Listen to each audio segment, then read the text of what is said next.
Welcome to Mysterious Universe, Season 33, Episode 20. Coming up on the show, we've got When Your Altar Dates an Altar, John Keel's Soft Objects and the Gas Gnomes, and the Split Personality Mind Palace. I'm your host, Benjamin Grundy. Joining me is Aaron Wright. Say the first one again. When your altar dates an altar? Yeah, so you know in multiple personality disorder, they say you've got your main personality, but you've got alters. Right, and they all step into the spotlight at certain points and your consciousness kind of goes to the wayside. Yeah, you withdraw into this dark psyche and lose control of the body. The alter steps forward, and the thinking that's developed over the time of treating these patients with this disorder is that the alters are born from moments of severe trauma. Yes. Where the main consciousness, the main personality cannot deal with it and quite literally steps into the recesses of the mind, and this new personality forms to deal with that trauma. And over time, with patients that suffer from this, that alter gets stronger. It starts to take on its own, control of the body. It spends more time, if the patient's really suffering, it spends more time as kind of the master controller of the body. And I've got a case coming up with two individuals that both suffered from multiple personality. They were both seeing the same psychiatrist. And, they knew each other. They ran into each other a couple of times and didn't really think much of each other. And until there was a moment where one of the alters was controlling this male. Oh, I see where you're going. And for the female, one of her alters was controlling her, and these two alternate personalities met each other for the first time and fell in love. That's going to be difficult to deal with. And they both agreed, all right, we've got to get control of these bodies so that you and I can hook up more. Where is this from? It's from this book. It's a bit of a classic. It's from Ralph B. Allison, Minds in Many Pieces, revealing the spiritual side of multiple personality disorder. Oh, fascinating. So this is a classic. It was first published in 1980. It was reissued in 1999 with a bunch of new case studies. But he's got so many incredible stories. And one of them is these two alternate personalities who had to kind of conspire behind the scenes without their main consciousnesses knowing that they were going to hook up. Oh, right, because with those cases, normally, isn't it that the main consciousness kind of is not aware of what the alter consciousness is doing? They had no idea. Yeah. Eventually, these two alternate personalities got enough control that they were able to move in together, and then they got married. And so the original mind, the original sentience of this woman, she's walking down the aisle, right? The alter is in control. For some reason, the original personality breaks through and gets control. She looks down. She's in her wedding dress. There's a guy that she just met in an office once waiting to marry her. All these people are looking at her. And she's like, what the hell's going on? Why am I in a wedding dress? This is a good question, though. Where are the family members? Like, wouldn't they, are these, are all the people in the crowd, are they controlled by alter personalities as well? That just happen to be like friends and family of the alter personalities? It's the real friends and family, but often the alternate personalities are able to hide it so well. Yeah, they camouflage themselves. And that was part of their conspiracy. Yeah. They're like, we've got to pretend to be the real personalities so that we can hook up and get married. Or is it just that she's like, you know what, this is not a good idea, I'm bailing out? Yeah.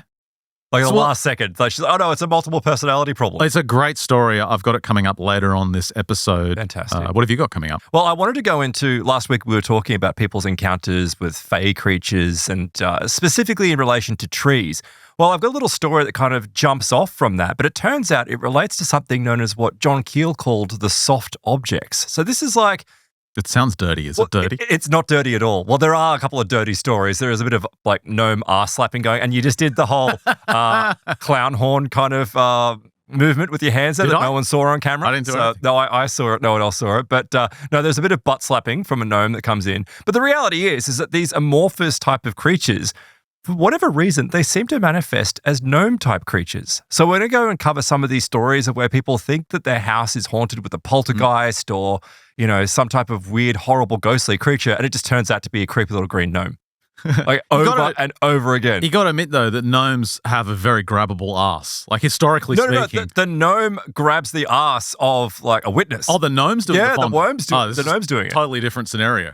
I was going to say it crosses over with my content, but now it's totally different. Great. So now you're some gnome apologist or something, are you? I've always been a gnome apologist. Oh, I know that. I'm a gnome truther. I'm sure.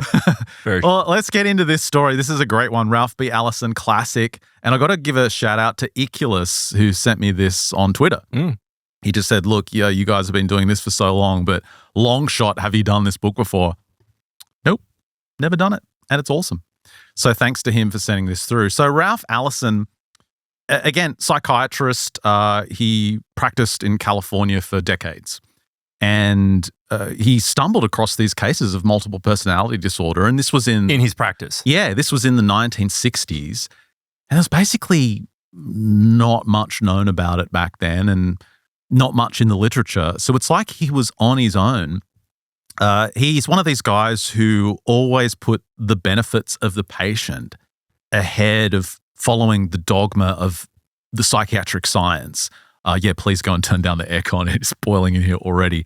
So yeah, his first book is this one. I'll be covering Minds in Many Pieces, incredible case histories. He established his practice in Santa Cruz in the 1960s and yeah, quickly realized that psychiatry was in its infancy and that the complexities of the human mind just were not understood, obviously. They're still not. Yeah, they're still not and will probably never be. So one of his first patients he mentions was this guy named David, and he's, fresh out of school, this psychiatrist, Dr. Allison, and he gets this patient named David who's convinced he's Jesus, absolutely convinced. And the reason Dr. Allison ended up getting him is because this patient figured out that his current psychologist was Jewish. And he was convinced that he was going to persecute him. He was going to put him on the cross. So he's like, I need another psychiatrist. I'm Jesus. And so he ended up going to Dr. Allison, who's, fresh out of school. And he tried his best to treat this guy. And he's like, it worked. I treated him after a few months of sessions with this guy. What, did he use some type of unconventional methodology? No, just a combination of conventional psychiatry techniques. And I think he had him on some drugs. And ultimately the guy came to him and said, look, I'm embarrassed. I was wrong. I'm obviously not Jesus. I don't know why I thought that. This is just insane. I'm so embarrassed. And Dr. Allison was like, thank God. That's a great breakthrough. I'm so glad to hear that. He says, this patient says, well, I'm actually Saint Thomas. Oh. He's convinced he's like Saint Thomas or something. And so there's this whole story how he's treating him for that and treating him for that. Eventually, the guy's like, I was wrong about everything. I'm not Jesus. I'm not St. Thomas. I'm cured. It was just delusions of grandeur. I'm totally fine now. And eventually they release him and he goes back to his job as a teacher. And Dr. Allison hears from the headmaster of the school where this guy, David, is a teacher. And he said, we brought him in because we were into the office and we commended him on how great he's been doing the last, 6 weeks. He's been working really hard. He's a great teacher. But this headmaster described in this meeting, this guy, David, he agreed. And he said, yes, I have been doing great. And he says, in fact, I am the best teacher in this school. And he says, now that I say that, I'm actually the best teacher in the county. No, in fact, the best teacher in the state. So he's suffering from delusions of grandiosity or something? Again, it's like the same thing. Eventually he's like, I am the greatest teacher in the world. Mm. And so he had to go back to hospital and, eventually he can deal with it now in his general life. But he just has this thing. Whenever he starts doing anything, he immediately has this psychology of he's the greatest in the world at it, which is kind of like how my 5-year-old was last year. Well, it sounds like he's suffering from a form of narcissism. But children are naturally narcissistic because for the most part of their lives, it's like the world does revolve around them. Yeah. As they start to grow, those narcissistic sort of traits kind of disappear. But this clearly is ingrained in this guy. Yeah, he thinks it's a personality the disorder. greatest at everything. But then came Janet. Everything changed once she saw Janet. This was March of 1972. Janet and her husband had just moved to Santa Cruz, and they came into his office by chance, again, referred from another psychiatrist. She was 29 years old. A lot of her trouble started in 10th grade, where she dropped out of school, became a waitress. When she was 17, she married a man she'd been dating for 3 months just to get out of the house. She hated living with her mother. She just wanted to get out of the house. So she marries this guy. Turns out he is a homosexual. That's a good start to life. I know someone who is a raving gnome, and he went back into the closet, right? But his wife, after decades, found out about him, right? Decades. Found out, was like, oh no, I'll just ignore that. But you know what the best part of it is? What? Come on, spit it out. Their wedding anniversary is April 1st. Oh my gosh. Biggest April Fool's joke in history. Perfect.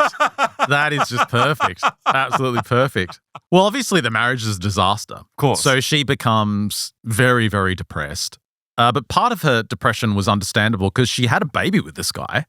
But the umbilical cord became twisted. Tragedy, the baby That's passed awful. away. Yeah, that's awful. The husband blamed her, said it was her fault. Her second husband, so she leaves this guy, her second husband loved her. He wasn't homosexual. But his profession was like getting into bar fights and betting on himself.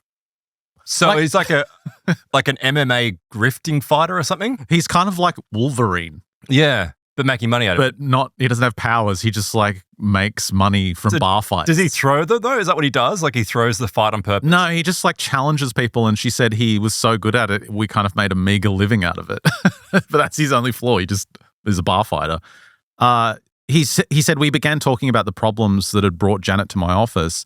She was a compulsive. Some mornings she got up early, started cleaning the house, and just couldn't stop.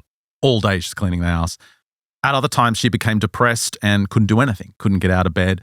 She felt hostile towards her husband, and she admitted she had thoughts about killing him.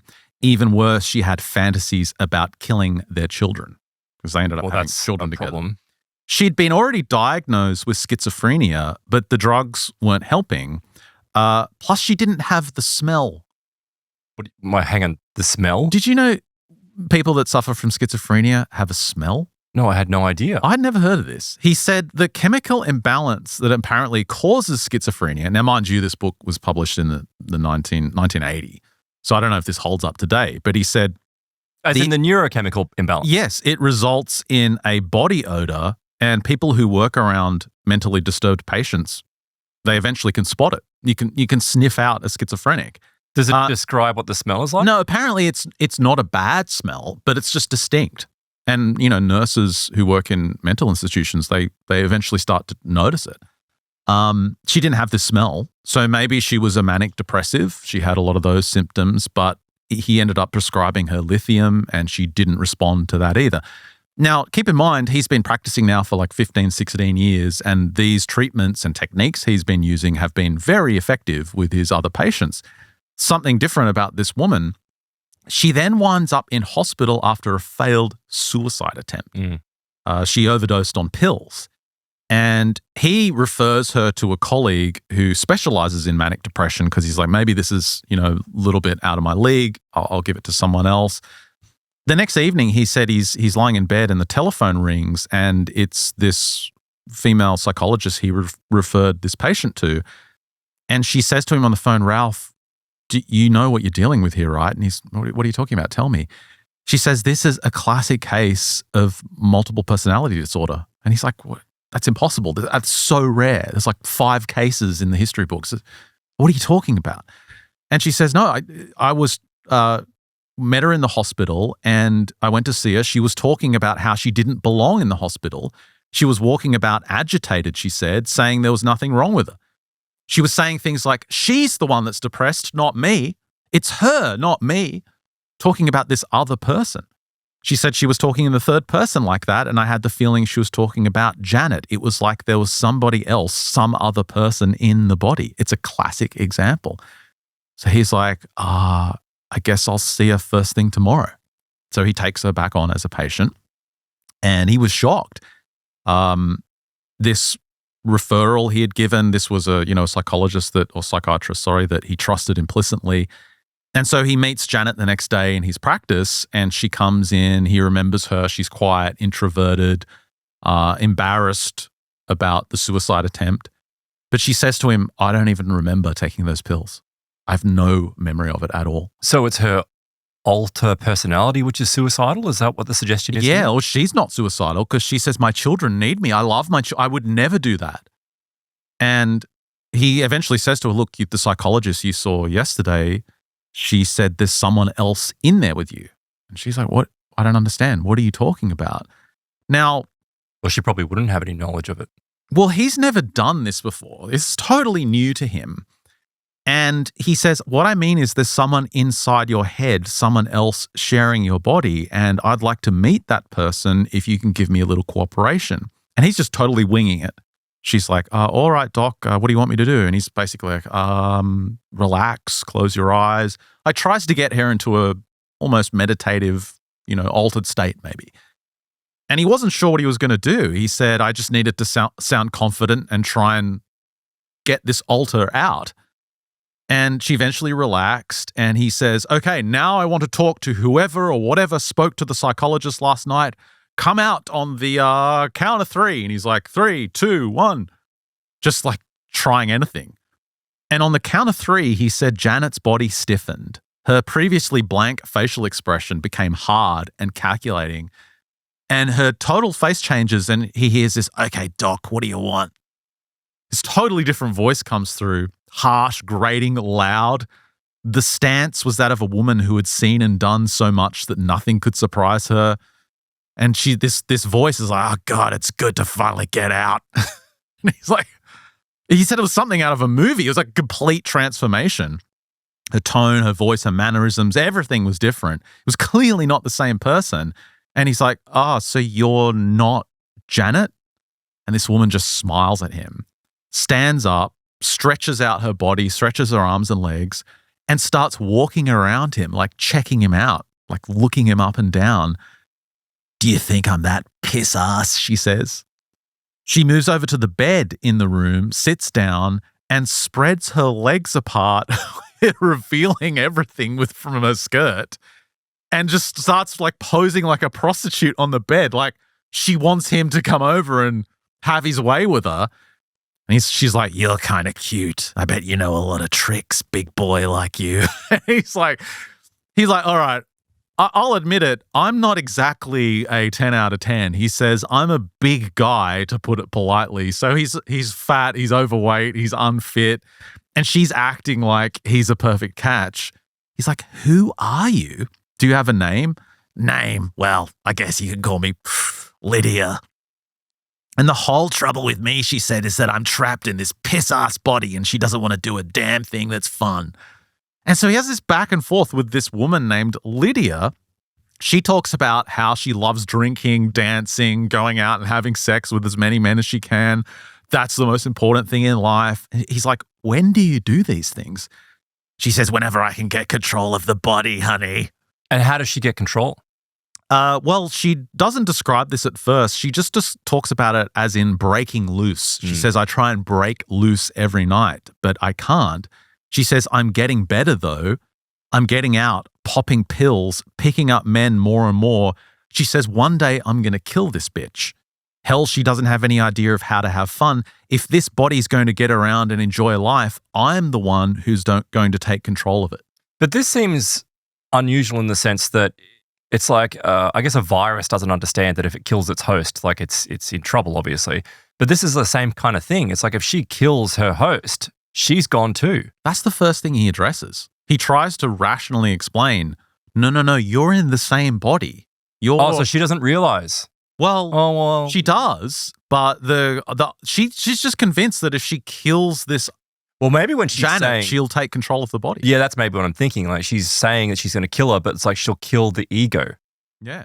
And so she keeps saying how she's like the best piece of ass in California. She's basically a disgusting whore, right? And eventually he's like, oh, there's got to be more. There's got to be more of these personalities. Like, God forbid, but is there more? And he starts questioning, if there's more, come out now. And this woman's like, piss off. I'm the only one. I'm the best piece of ass on the planet. And he keeps commanding, if there's more, like, reveal yourselves now. And eventually she's like, and she like kind of passes out. And this other voice comes through, and she's really soft. Her mannerisms become very feminine again. Very like timid voice comes through and says, I'm not Janet. My name's Marie, and I'm so tired of all this, in and out of hospitals. It's just madness, stuck in here, coming out, trying to clean up this mess. So this is another alter named Marie. She's been trying to stop this evil Lydia from just becoming a destructive whore, and she's exhausted by it. So we've got this. So it's not the host. It's like it's another entire entity dedicated to this security. Yeah, her name's Marie. She's the one that tried to overdose on pills because she is just fatigued with this situation where she's like the cleanup crew that has to come in and deal with this evil alternate personality. I have to ask a question though. I mean, this does sound like it's similar to the Billy Milligan story of where these multiple personalities are within this space, but also it kind of coincides with spirit attachment. Like, how can we tell the difference? Well, that's a really great question. And when you read this book, you go through these case studies from his early career. And it gets to a certain point, as we often see with these kind of therapists, where they start to run into these alters that are a little bit different to what you usually see. In saying that there's no creation point for them. They have histories that go back before the birth of the patient, for example. Right, yeah. They can get out of the body in some instances. And so, yeah, it's a great question because towards the end of the book, he starts to reveal, which for the time was incredibly controversial. Well, certainly. I mean, if he's early in this space, he wouldn't even be crossing the idea of spirit attachment. 1980. Yeah. Because was it Edith Fiore was the one that kind of got into... She was one of the pioneers. I think she was in the 70s though, so she was probably a little bit earlier. But I mean, this guy was, well established, by the book. And mainstream.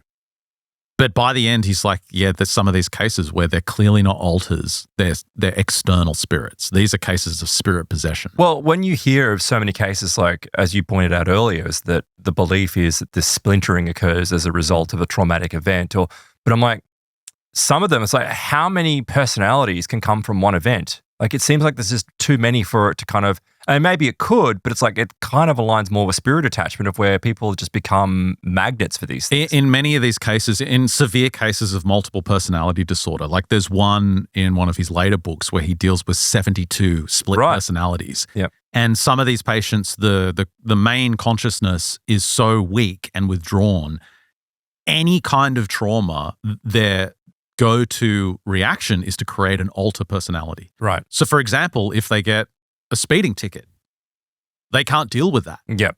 So a personality is created to deal with the speeding ticket. It must be exhausting though. Like to have 72 personalities that your brain has to keep track of somehow. They're completely broken individuals, like literally split into multiple parts. And so this Maria personality with Janet was the one that had tried to commit suicide, and she feels guilty for it. And he basically explains, that was wrong. It's not going to solve anything, right? And she, apologizes, says she's not going to do it again. And he said, I didn't ask about anyone else inside the body because I was afraid of what I was going to find. He said, then Marie's stance and attitude changed and Janet reappeared. He said, to my surprise, she had no knowledge of what had gone on in that session. So she's like completely out. He explains to her that she has these multiple personalities, and she seemed to accept the explanation, seemed to be eager for treatment. So again, Dr. Allison, he reads everything he can on MPD, multiple personality disorder. And again, it's like a coping mechanism, as I explained, some major trauma, and there's a split. This other personality is created. So Lydia was angry, craved. She was, because the patient, Janet, couldn't react with anger. Like if something upset her, she wasn't capable of going, no, I don't like that. That's wrong. Yeah, she creates a form to deal with it. That was Lydia's job. Right. And she would be the one that would fight back and kind of stand up for herself. But she got out of control. She got totally out of control and just became hedonistic. The other aspect of her was that Janet was a homebody. She never went out. She just stayed in her home all the time. And because she never went out and got any kind of leisure or entertainment, that other alter, Lydia, that was her to the nth degree. Like she just wanted hedonism. She wanted to have sex and drugs and party all the time. So was she treated? Well, Allison, the alter, was created to look after the children. Because of the trauma of losing the first child was so much, Allison was created. Then when she had later kids, this alter would literally come and breastfeed them, raise them, make their lunches, send them off to school. Like this whole other personality was doing that. So Dr. Allison realizes there's not much about this in the literature. Like, I'm on my own. I got to try and figure this out. So Janet was in hospital for 6 weeks before the staff sent her home, pronouncing her to be cured. Because in the hospital, Lydia was just abusing everyone. She was trying to have sex with all the male nurses and just going crazy. Eventually, this alter, Lydia, realized, if I just disappear for a while, they're going to let her go. Yeah. And that's exactly what happened. Well, yeah, I'm surprised that they'd declare her cured, because that's, maybe that's for the time. You can't just be suddenly cured of something like that. But again, it's 1970. Not much is known about it. So she gets released and Dr. Allison is like, great, now I can treat her as a normal patient. And so the next time she comes into his office, he's like, oh, Janet, so glad you're feeling better. Let's talk about all the other issues. And immediately she's like, you son of a bitch, I was hiding in the hospital. Like trying to choke him and strangle him. And she's like, I had to hide on purpose. I knew that'd let me out of there, the stupid effers. And she's just going rank. So now he's like, I've really got to help her. She's not cured. His breakthrough is hypnosis. He's like, I've got to put her under and get to the bottom of this. And so he quickly learns the purpose of Lydia, when she was created. It was due to, earlier trauma with losing the child and all of that. So his treatment approach is to force Janet to do the things herself that she had passed on to these alternate personalities. She'd essentially farmed them out to people. Yeah, exactly. It's like, outsourced all her emotions. So when her husband pissed her off, for example, he's like, you've got to get angry. Like, you've got to respond. You've got to let the emotion out. You've got to force yourself to do it. And so she starts doing this and she kind of goes out to a bar and tries to have fun one night. And the next time in one of these sessions, this horrible Lydia comes out. She's like drawn and exhausted. And she's like, I don't have the energy to take control of the body anymore, Doc. It's just not worth it. It's so hard to get up. She's been drained of energy because the main consciousness has taken control of those emotions. So it's kind of like that's just a residual of that form, but it's like it's an integration, because that's what happened in Billy Milligan, wasn't it? There was like an integration of those egos back into the central ego. Yes, and it really gives an insight into the energetic underlying function of this whole disorder. And it also extends into other aspects of our lives, because the most of us obviously don't have this issue. But we're not immune to the same foundations of it. Well, I mean, they say that, and when I say they, it's like a psychological trope that we all wear masks, right? We all wear masks depending on what setting that we go into. So, when you're going to see people at school, it's different to the way that you're behaving at your work, or if you go and hang out with your friends. So you put on these different aspects of your personality, right? It's not a real mask, obviously. But I wonder if in some circumstances for people, it's like they can't, I don't know, they don't have the energy, they don't have the psychological ability to actually do that. So they actually create these alter egos to do that for them. Yeah, and a lot of it comes down to, and people won't like this answer, but a strength of mind and will. The strength of the willpower, because it actually reminds me of addiction to a degree, because it's been theorized in some new ideas that addiction actually creates like one of these alters. Really? It's like a version of you that's pure existence is to do the thing that you're addicted to. Yeah, I could see that. And the more you feed the addiction, the stronger this alter gets. And it's a little bit different. Like, it doesn't control your mind to a degree, but you're controlled by the addiction. And so when you have someone who fights the addiction, has the willpower to not feed the addiction, it's like that version of you that is controlled by that's split off because of this addiction, it's not fed by anything. So it gets weaker and weaker and weaker. And people that have overcome addictions know this, that when you have the willpower to not feed it, it loses its control over you over time. Eventually, the addiction dissipates where you feel no pull from it. You feel no force of control from it. And so this gives us an insight into what may be happening in, another aspect of ourselves, that these addictions dissipate. The energy that keeps them sustained is no longer there, and they die. They fade away. So he talks about how Janet, even though all this was going on, she hadn't fully accepted her situation. The moment she fully accepted, he said, was a moment he made a big mistake, He was having a session with Janet and Lydia came through, the horrible whore.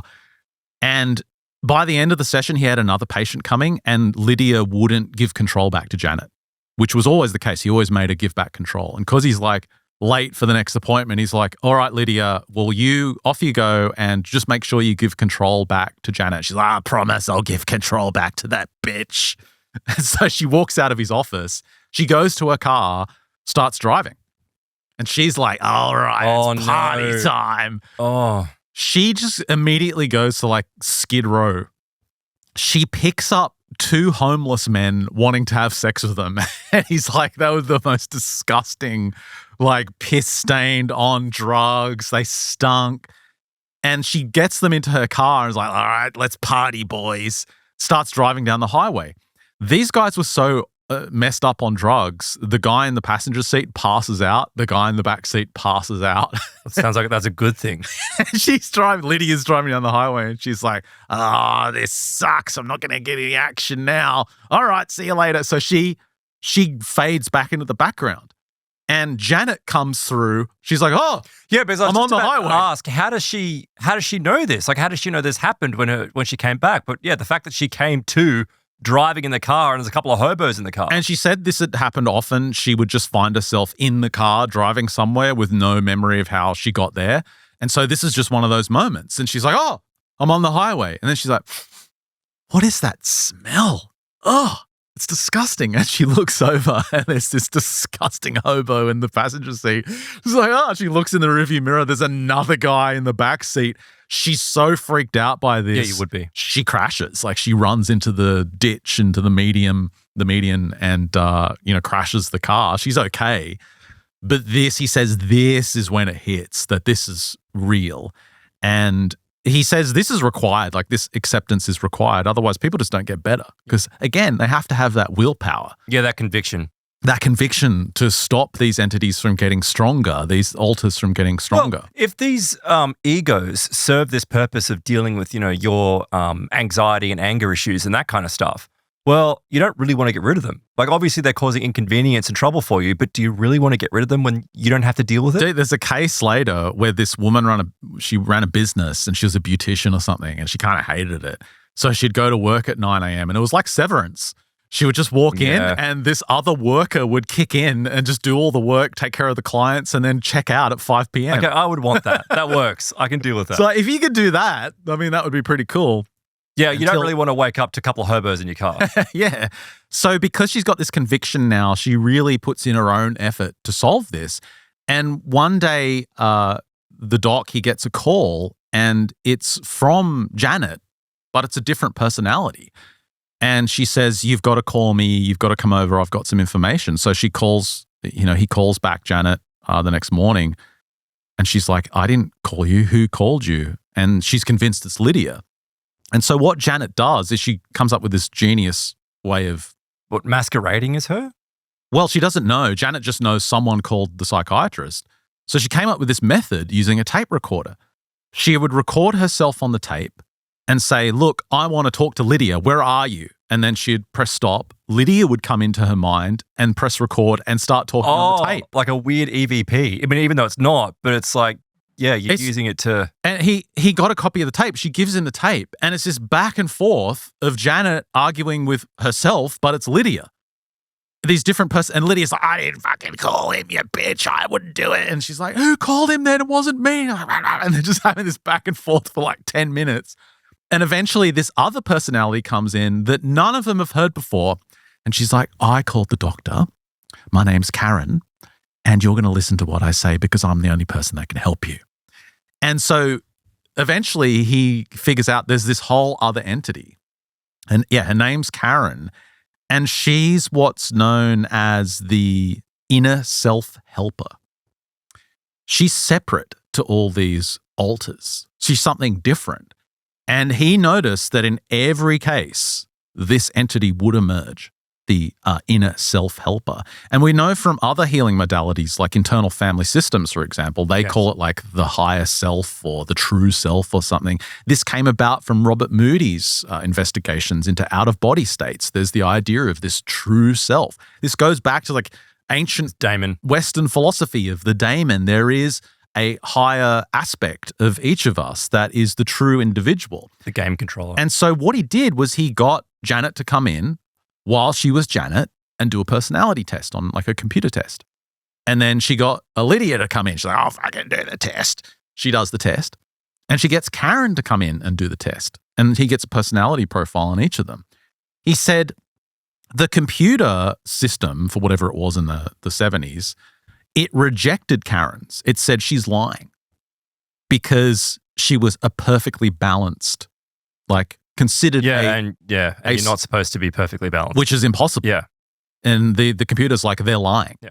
I've done psychology tests, and one of the feedback that I got was that the test thought I was faking it because I was too balanced. Oh, really? And I kind of was, because I was like, when I was looking at it, I was like, well, I'm just not going to say that, no, I don't get stressed. No, it's fine. Yeah, that's the thing. And they can detect it. You fill out those forms and you answer how you want to be, but not how you when are. When you get cut off in traffic, do you feel like killing? Like, they want me to say no. No. Well, yeah, this Karen is just like a perfect individual.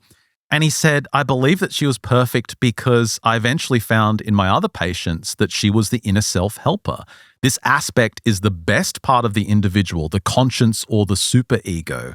So it's part of the individual's consciousness, he says, that is free from emotion. It's not neurotic. It's pure thought, uses good judgment.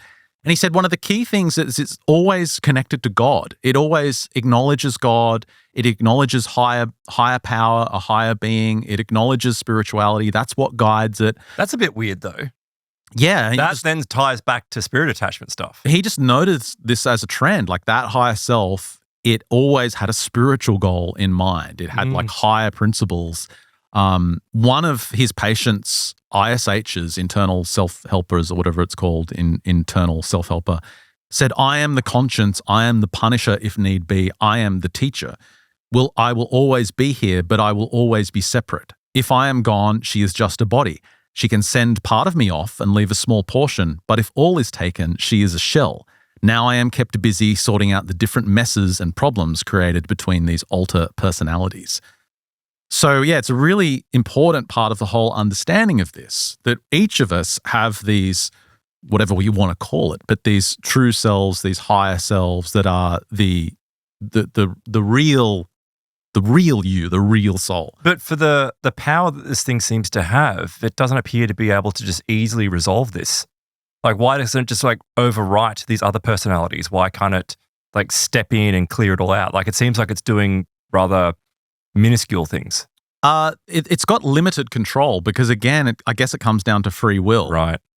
And it's like this question of if it is something like the daemon, which is like a higher spirit but can't take full control of the body, all it can do is give you hints. All it can do is try and guide you to the right direction. But ultimately, it's like, this is why we're so complicated. There's still an aspect of you that is conscious in this body that makes the decisions, that calls the shots. And so if that will isn't there, there's only so much this higher being can do. And so it basically gives him a treatment plan. But the ultimate thing with her is her husband, her bar fighter husband, gets a job in another state and she moves away. And so what? So locality makes a difference? No, there's no conclusion to her as a patient. Oh, I see. She just moves. Okay. Well, that's kind of sad, though, because I hope that she was able to overcome that. But what comes through in this, and this is without exception in every case he talks about, every single patient was either sexually assaulted when they were a child, right, or raped later in life. It's without exception. It's weird then that you've got this sexual attribute connected to so many of these things. Yeah, it's like the ultimate. It's the ultimate intrusion. It's like a spiritual weapon to fracture the psyche. Yeah, and that's why when we've covered those stories in the past, those crazy MK Ultra stories where people claim they broke me down so they could create like an alter personality. Well, they always claim sexual assault. They did it with like organized rape and things like that. It's like if you look at the multiple personality disorder cases, it's exactly what happens to these poor people in their early life. Like it's, again, without exception, there's some kind of sexual abuse. So she was abused by a mother when she was 14. tremendous. So It's strange though as well because like as we're beginning to understand things like PTSD, I mean I know PTSD is kind of bandied about these days, but there are people that genuinely have it, not because their, spiritual, animal wasn't allowed to come on a flight with them, but people that have been in war and that kind of stuff, Yeah. right? And what we're beginning to understand is that there's like a fracturing of these events as well. So these events kind of float around in your mind. It's really strange the way it's described, and you have to reintegrate them to be able to overcome them. And I'm like, hearing that, it's so similar to what's being used in these multiple personalities. So is there a possible chance that people are suffering from multiple personality? It's like whatever that trauma was, rather than fracturing their memory and their events, it's like it fractured their ego. yeah, it's like they took a different approach to it. Yeah. And it created something else. Yeah. Yeah, I mean, that's a good insight because, I mean, obviously the circumstances that allow these things to happen in these people, we all share those Of course. mental foundations to some degree. So he's like crazy case, like crazy patient, insane. I hope that never happens again. Like that was tough. And then Kerry comes along. And she What are the odds these doctors, though, seem to attract these sorts of cases? Well, this is over a 10-year period. So I guess you'd come later across in them. life, because he got a reputation for dealing with these cases, he got more and more. But this is just very early on. Kerry Hornsby came to his office. She had severe depression, mood disorders. For years, she was acting strange, and her family thought she was being kind of odd, but they just ignored it. Until New Year's Eve, 1975, she failed to show up for a party. And her husband discovered her in their apartment with another man, and he grew livid. He, threatened to leave her, and she started to stab herself with a knitting needle, like out of nowhere. She'd never done this before. So that's what got her into his office. He had no idea this would be another case. Yeah, self-harm. So she'd always been beautiful. Even as a child, she had red hair, radiant face, just gorgeous woman. Everyone doted on her. Father was in the Navy. Mother apparently never wanted her, so was really awful to her. She was raised by her grandparents. But at one point, her father reunited with her mother when he was stationed in Japan, and the grandparents were like, well, let's have the family all back together, and basically sent her to Japan. When she was in Japan, she obviously didn't speak Japanese. She was very isolated, and one of the other kids that lived on the base was an older kid. He didn't sexually abuse her, but he beat her up like pretty severely, like sat on her chest, choked her out. And that was the first altar that split off. Right. She actually So a childhood trauma does it. Yeah, she created a male altar because in her mind it was like boys are rough with each other, and so if I become a boy, then this will be okay. Yeah, it's an equal kind of response. And so this male altar was created, and when she moved back to the USA when she was 19, that male altar was still occasionally coming in, but in the background. But she got a job on a farm, and she said that basically all the workers there were lesbians. And so this male altar, it made her kind of fit in. It sounds awful, but she was just like a little bit butch when the male altar came in. And so she kind of fit in. But then again, going back to these horrible scenarios, she was like raped by a outlaw motorcycle gang. This is like horrible. I'll spare you the details, obviously. But this created another altar. Incredibly traumatic. None of this came out until later. But in her first session, what made him realize this might be another multiple personality case is she said she would often find herself going to the beach, and then she would black out and come to, and the waves would be like up to her neck, and she'd just waded out into the ocean. So was the ego trying to kill her? Well, she had no idea. She'd have to swim back. And she thought she was going crazy because this would happen all the time she went to the beach. She would find herself like waist deep or neck deep in the water. She was worried she was going to drown. She was worried about her responsibilities too because she worked as a nurse at an alcoholic treatment center, and she was like, I can't have these blackouts. Like I've got to be responsible for people. And the job created even more stress because the doctor in charge of that treatment center convinced Kerry to have oral sex with him in his office, and he was actually charged her for these visits. Oh my God. Pretty brutal. Yeah. So he's like, all right, let's get started. Let's try hypnosis. So he puts Kerry under, and immediately she's like, she's going to kill me. She's going to kill me. Who's she? And that's what he asks, like, who is she? She's gonna kill me. She took a bunch of pills at work. She's gonna kill me. She's gonna kill me this weekend. She's got the pills from work stashed in her house. She's gonna overdose this weekend. She's gonna kill me. Who's gonna kill you? She's like, Wanda. Wanda's gonna kill me. Who's Wanda? Now suddenly Kerry's posture changes and she has this transformation. Like her face looks a little bit different, hardened, tense. I'm Wanda, you fat-headed son of a bitch. This totally different personality comes through. Wanda's there now. He says, I couldn't comprehend how I now had 2 multiple personality patients in my career. So Wanda, again, felt that if she killed Kerry, she would get the body. Doesn't work that way. He tried to reason with her. It didn't work. He was convinced she wasn't in immediate danger, but during a later therapy session, he met Kerry's new alter personality. So here's the thing. The shock of the multiple personality disorder diagnosis, she couldn't handle. So she created an alter in his office to deal with the diagnosis. I see. But the problem is, he says these alters require an incubation period. They require like at least a few weeks to be like fully mature. But this alter came out like a child. And she suddenly became all giggly and was like, who are you? Are you my dad? To Dr. Allison. And this was this new alter, and he's like, Kerry? She's like, Kerry's not here. Are you my daddy? It's like this 4-year-old girl appeared. Now, he said this new personality was named Deborah, and he watched as every session Kerry came in, this Deborah personality was like rapidly growing. So the next time she came maturing. She was like 12 years old. Yep. And the next time she was 14. And the next time she was like 16, and she's trying to figure out what sex is all about and what's to deal with like these emotions and hormones. He says it was bizarre, but she just behaved like this teenager, and she stepped in whenever Kerry tried to commit suicide, or whenever this other Wanda tried to commit suicide. This young teenager would step in and stop it. So this prevented her from wading out into the ocean? Yeah, like whenever she tried to slash her wrists, this Deborah would come in and take control or call the emergency room for help. I mean, it's difficult to understand this kind of stuff because obviously it's a complex psychology, but I'm just really surprised at the number of these patients suffering from multiple personality that self-harm, like the egos that cause self-harm. Like, why are they trying to kill their host? Because they're broken, I guess.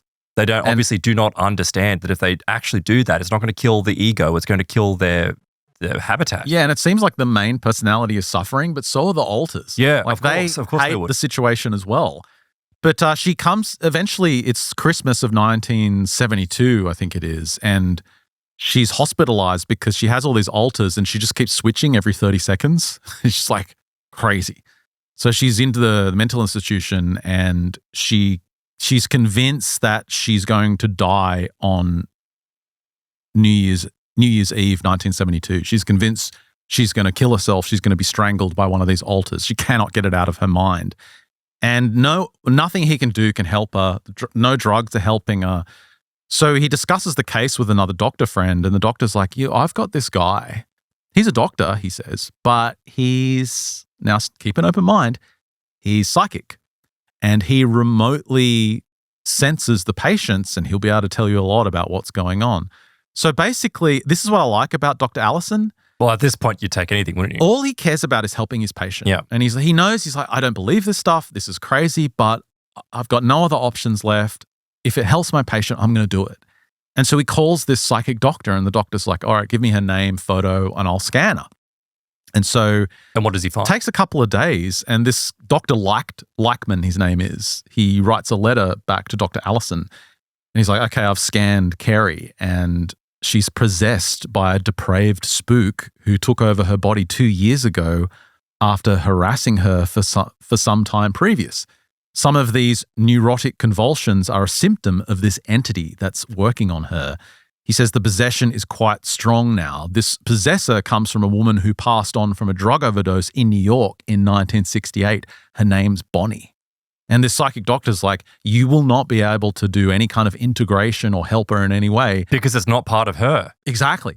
until you get rid of this spirit, Bonnie. See, that's another factor that comes up. It's like when we discuss spirit possession, right? One of the things, it's like drug use, alcohol use, but also sexual assault is what causes people to be vulnerable to spirit attachment. And so this psychic guy, he claims that this notion that she's going to die on New Year's Eve, it's not actually that she's going to die. This psychic doctor says that it's meant to break the life cord of her soul attached to that body.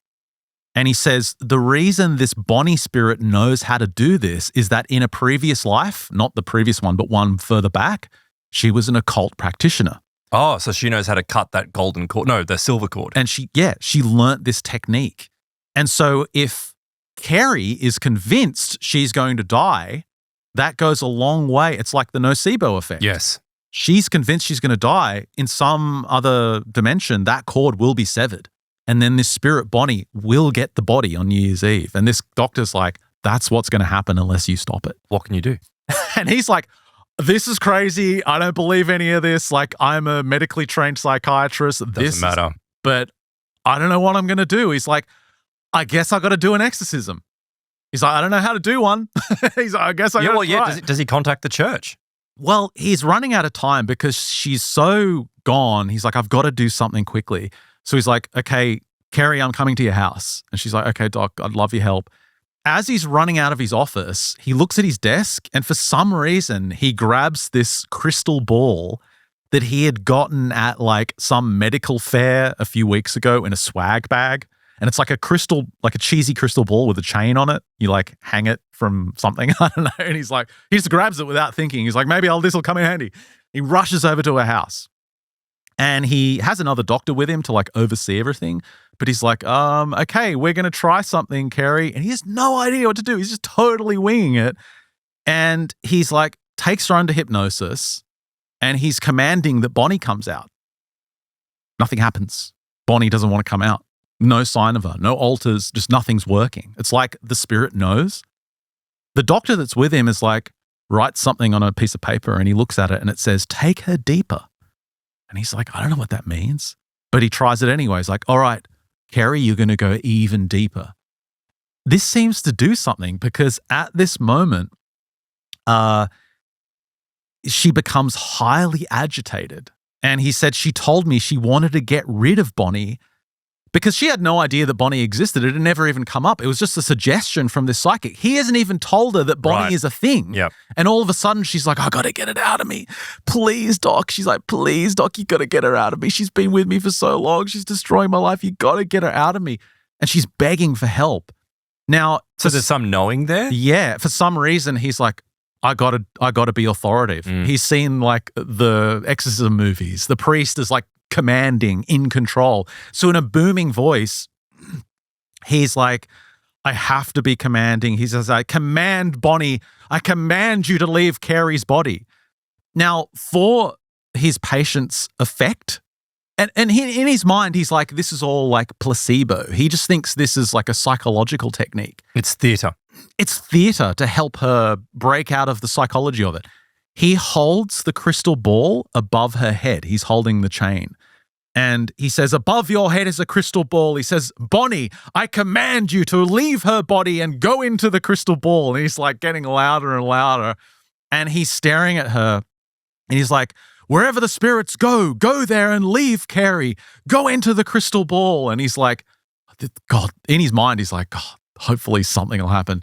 He looks up, the crystal ball is going, it's spinning like and he's crazy. Not spinning it. No, like it's not subconsciously like, weird muscle movements or anything. He's like, maybe I was doing it, but it was weird. The crystal ball is going wild. And he says, Bonnie, go into the crystal ball. And he says, Kerry, if you can hear me, as soon as Bonnie leaves your body, raise your index finger. And the crystal ball's going, and eventually Bonnie's like, ah! She raises her finger and the crystal ball just goes, oh, okay. And stops. And when she comes out, she's like, oh my God, that was incredible. She claims she's gone. She's like, Bonnie, I don't know what you did, but that spirit is gone. She claims she felt some force coming up her body and going out of her head, into the crystal ball.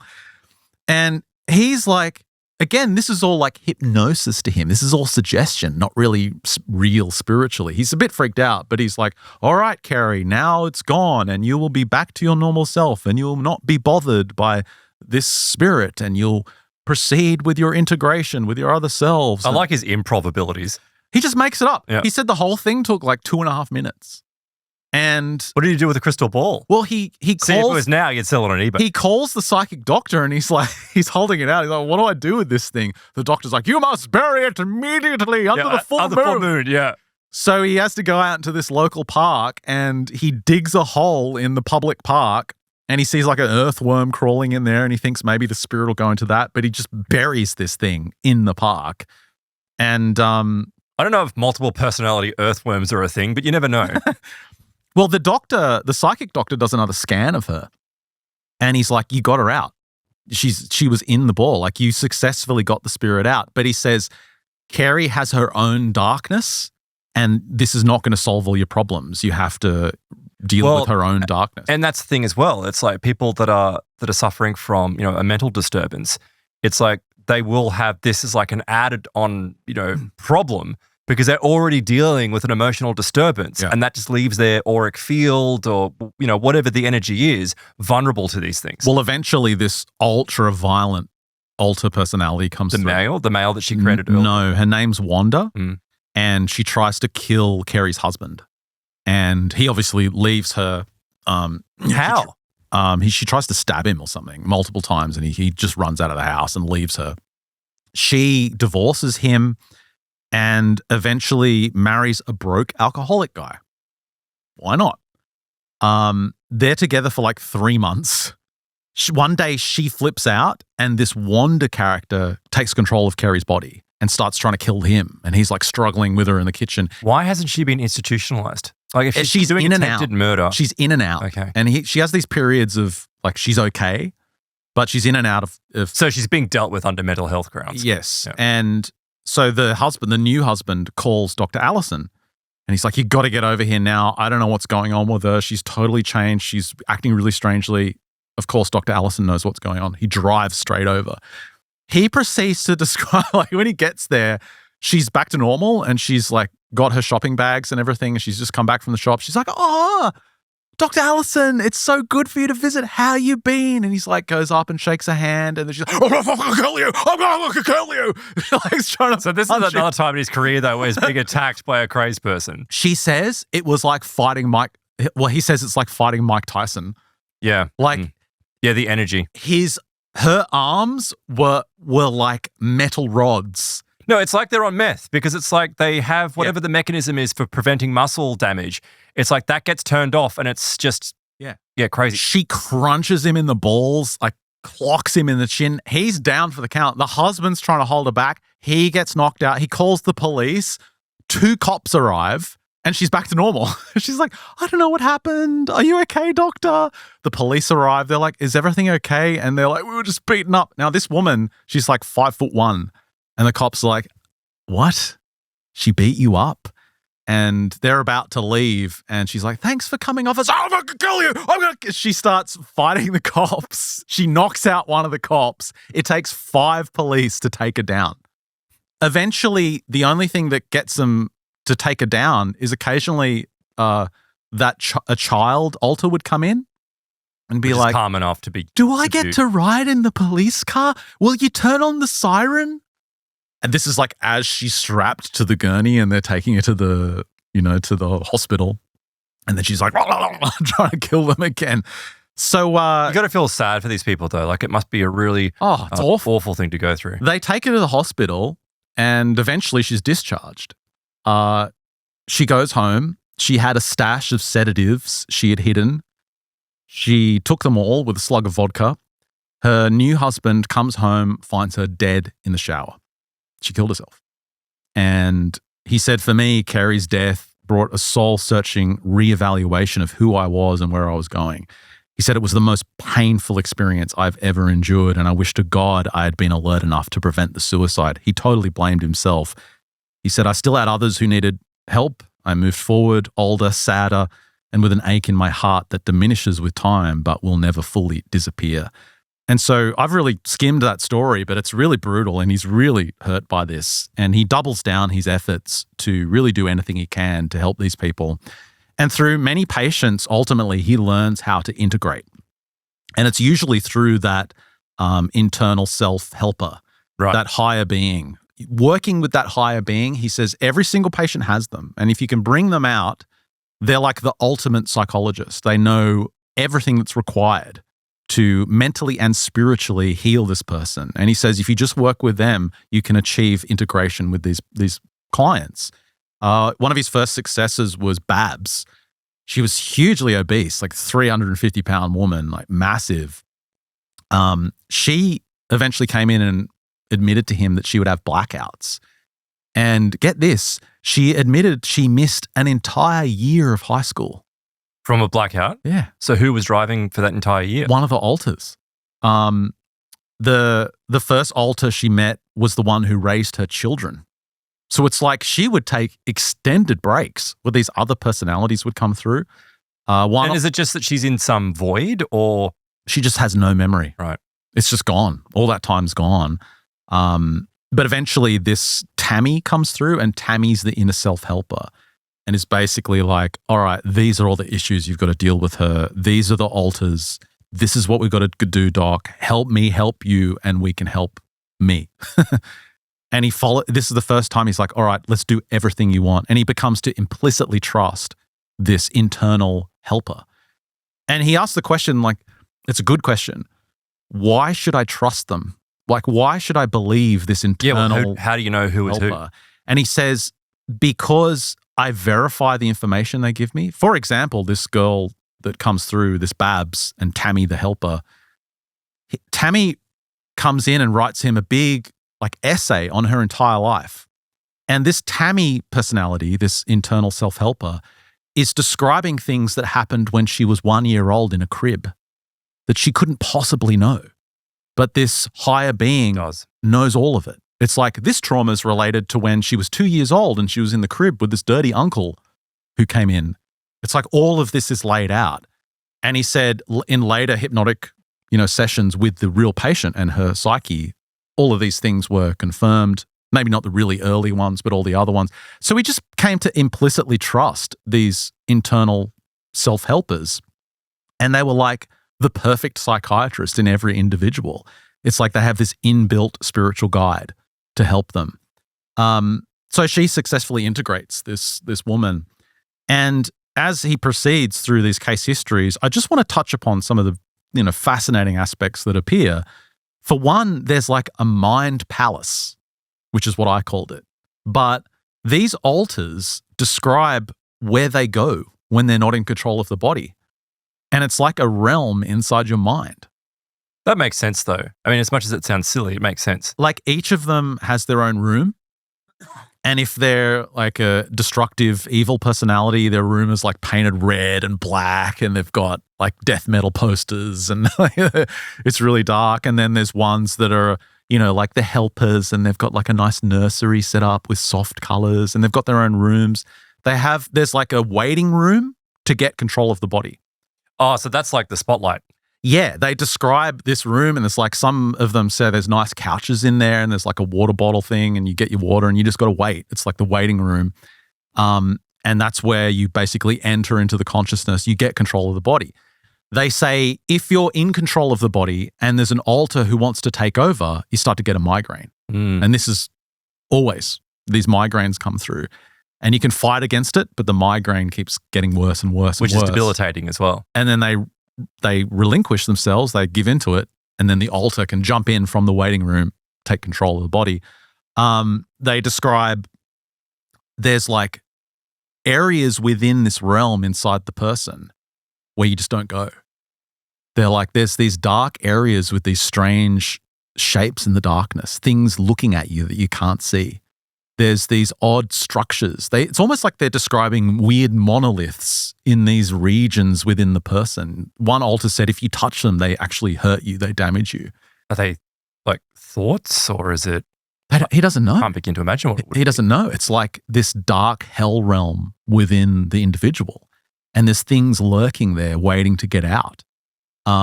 There's also that internal self-helper, that higher being, is also in this internal space, but separate. It has its own kind of dimension that is a higher level, and the alters can't access it, but it can come down to them. It can converse with them. It can give them instructions. It can try and help them, talk to them. All these alters can talk with each other. They have a meeting room where they can all gather. One of them said that if I want to just talk to one altar, we can create a bubble around ourselves so the other altars can't hear what we're talking about. So they can like scheme and conspire with each other. There's also another higher space that they're all aware of, but can't necessarily see or access, where they say the others are. The others? Yeah. Like, as in more potential personalities? Well, they describe them, they're kind of like angels. They come across as higher beings, and they're in this other realm that's above the internal self-helper. It's like some angelic heavenly area, still within the within person, the mind. within the mind. But it's where sometimes they get instructions from there, or they get directions from there. It's so complex. And this is what you come away with is like psychiatry, especially considering that it's a Western materialist view. It's like the iceberg analysis doesn't even do it justice. No. It's like it's not, you haven't even scratched the surface. I know that's the cliche as well, but it's like you really haven't. Like you scratch away the paint and there's so many more layers. It's barely a sliver of what we are. He talks about violent integrations where patients he has helped who do manage to integrate. It's not freaking easy. Like some of them describe in these internal realms. Because they don't want to reintegrate. Well, it's like, yeah, the altar that they're trying to integrate doesn't want any part of it. Yep. So in these internal realms, they find themselves on a battlefield, dressed in armor, and leading an army of like creatures sometimes or other altars is one of these powerful altars who's got under control. And they're dressed in armor, like leading this army, and it's literally a fight to the death. And he says he's had these cases imagery with this where they're in like a mental institution, and the staff know because the staff have seen this before, and they just basically clear the room so they don't hurt themselves, and they're just like padded cell stuff. Go for it. Yeah. And he said they've watched as like one patient, he gives an example, she's screaming, "I'm going to destroy you," in this evil voice, and then her real voice comes through as like, "I will never give in, like I will never let you win, I'm in control." It's like this goes on for half an hour, punching herself in the face, strangling herself. And each time they describe this brutal battle with one of these altars who wants control of the body. Now, ultimately, in the cases where they succeed, and he says most of the time they succeed. Well, I was going to ask that, as in like the ones where the alternate ego gets through. And he says this without any bias. He says, this is just what I've observed. And he says, maybe this is because a lot of these patients that I've dealt with come from a Christian background and this is just in their psyche. But he says they win if they call God. Like if they say, "God help me," in Jesus' name or whatever it is, they will win. They will defeat that other altar and gain control of the body.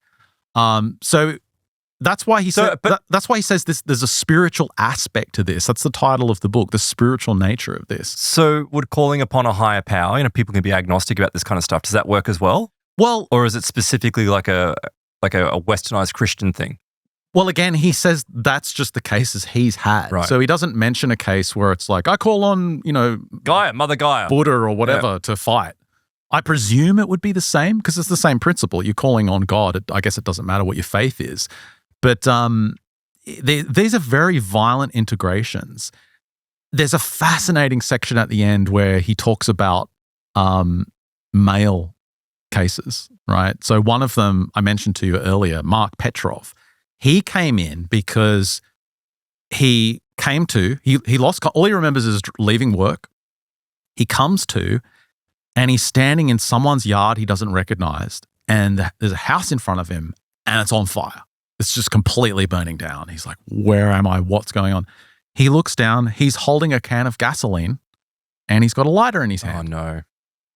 He's like, what the hell is going on? He's arrested. He had burnt down 6 homes while he had lost consciousness. Now, he's brought in, obviously, he's referred to Ralph because Dr. Allison is now the go-to guy for these cases. He's referred to by the courts, and it all started when, again, this childhood trauma. He was on a family vacation and his mother was driving and there was an accident and he saw his mother beheaded in this accident, right? And that's when this altar was created, and because he blamed himself for the death because he was the one that wanted to go home early, and because they were going home early, they got in this crash. And this altar that comes through is Carl. Carl's the one that's angry. Yeah. Carl's blames himself. Carl's the one that likes to burn houses down. And he came through. This was at the age of 7. Then he got involved in crime. So this altar, Carl, he was involved in organized crime. He was involved in drug shipments and smuggling. But he's organizing all this stuff in the background. Well, he was recruited for jobs where, he was working with organized criminals. And he got away several times because when he was interviewed by police, an innocent altar would come in. Want to alibi him somehow. Well, it was just so convincing, like this innocent 16-year-old altar who, for all intents and purposes, wasn't involved because he wasn't conscious. And the police are so convinced, they're like, this isn't our guy. And he got away. Like several times he got away from major crimes because until he burnt houses down, obviously. Well, then, this Carl guy. Okay, so this is where it gets super freaking weird. And I'll finish on this story. So this is the guy that ended up going into Dr. Allison's office. And so Carl is this altar that's burning down the houses. And he's under police supervision and, Dr. Allison is seeing him. Working for Dr. Allison was this girl named Leela. And she had multiple personality disorder as well. And he was helping her, but she was working for him. She was running the biofeedback machine. And she had an altar named Esther. And this is what I was telling you at the start of the show. One day, Carl comes in control of the kid's body, Mark's body, and Esther is in control of Leela's body. What are the odds, though, that he's got a staffer working for him that's also got an ego issue? I know. It's like he really wanted to help her and he wanted to give her a job. Knew. And he knew. Yeah, okay. He knew that she had MPD. And they meet each other and they're like, all right, like we've got to get together. We got to get control of these bodies and let's hook up. And so they do this. They get even more and more in control of their respective bodies. Eventually, they start dating. He moves into her home. And when the doc hears about this, he's like, this is outrageous. Like, we've got to put a stop to this. But he couldn't control what they do outside of work. Of course not. So he can't control his staff. So eventually, they move in together. Now, Mark's parole officer, the arson guy, calls Dr. Allison and is like, what is going on? How could you allow this? You've got to put a stop to this. At least they should be married. And he's like, yeah, I don't agree with it either, but I can't stop them. They're both like legal adults. He's overruled and the guy proposes, like Carl proposes to this woman with the altar and they plan a wedding. And of course, Dr. Allison gets invited to the wedding proposal. So he goes to this wedding rehearsal, and while they're doing the wedding rehearsal, he said Leela, the girl that works for him, she undergoes this transformation. That's the one I was describing, where she's doing the rehearsal. She's walking down the aisle in her wedding dress and she comes through. She's like, oh, what's going on? Why am I getting married? Now, here's the twist. This is where he talks about these false personalities. Leela, who was working for him for all these years and who he was treating, wasn't the original personality. Right, that's what I was wondering. Like, are there cases of where an alter personality does take over, takes control? Yeah, it was an alter that had taken control for so long, it had basically become the main consciousness. But in this moment of this wedding rehearsal, in comes Susan, who had left at the age of 3. Wow. And it turns into a disaster because despite everything like going horribly, the wedding takes place the next day. And I'm going to tell you the story after the break. Awesome. How horribly wrong it goes. Oh, wow. It's an absolute disaster. That's coming up on Plus. If you want to get access to Plus, head to mysteriousuniverse.org/Plus. Sign up today. Slapping gnomes coming up. That's what you sign up for Plus for. I can get into some of that. Yeah, see? I'm sure there's a subcategory of people that be really into that. That's how the alter Benjamin Grundy that inhabits this body was created. My real personality was slapped by a gnome when I was 16 years old, which created me, which is why I'm here today. I doubt that. Yeah, that thing that came through the window, it was just a gnome going to slap you. That was it. A gnome with a thick ass. Yeah. Minds in Many Pieces is the book by Dr. Ralph Allison, revealing the spiritual side of multiple personality disorder. And yet, towards the end, there's full cases of spirit possession, which I might mention. Yeah, you can't avoid it. It's unavoidable when you're talking about these things, because I think even now, isn't multiple personality disorder still considered to be, like, it's not the way we talk about it, or these authors talk about it. It's like, it's just another mental illness, and it's just a disorder, and, you know, it can be treated with, you know, drugs. Yeah, again, it's like materialism. Yeah. The Jungian model doesn't match. So spirit attachment would never cross like the mainstream profession. Well, the biggest clue, he's dealing with one of these alter personalities, and the alter's like, yeah, I sometimes when they're having sex with a man, because it's a woman that he's in, this spirit goes, well, I jump into the man's body. Ew. So I can have sex with her. Ugh. So it's basically a spirit that gets attracted to one of the alters of this woman. Oh, I see. So he jumps in her body. Mm-hmm. Now, when the alter gets control and tries to have sex with a man, this spirit jumps into the body of the man and has sex with this. So it's really controlling. This alter. Yeah. Yeah. And when they're finished having sex, his calling card is he always pinches her on the ass really hard. That's how she knows she was actually having sex with this spirit that she hates, and she hates it. And that's its calling card. So yeah, that's coming up, and we'll describe the wedding disaster after the break. But that's a wrap for this free show. If you want to get access to our Plus extension coming up, mysteriousuniverse.org/plus, sign up today, help support your favorite show. You get access to the big extensions we do every single Friday. And of course, if you're a member, you get an exclusive show every single Tuesday as well, including higher bitrate MP3s for our podcast, get a totally ad-free version of the show. And if you sign up for MU Max, you get access to our massive back catalog as well, going back 17 years worth of episodes. That's a wrap for this free edition of the show. Thanks for listening. If you're on Plus, stick around for the great stuff after the break. For everyone else, we'll catch you next week.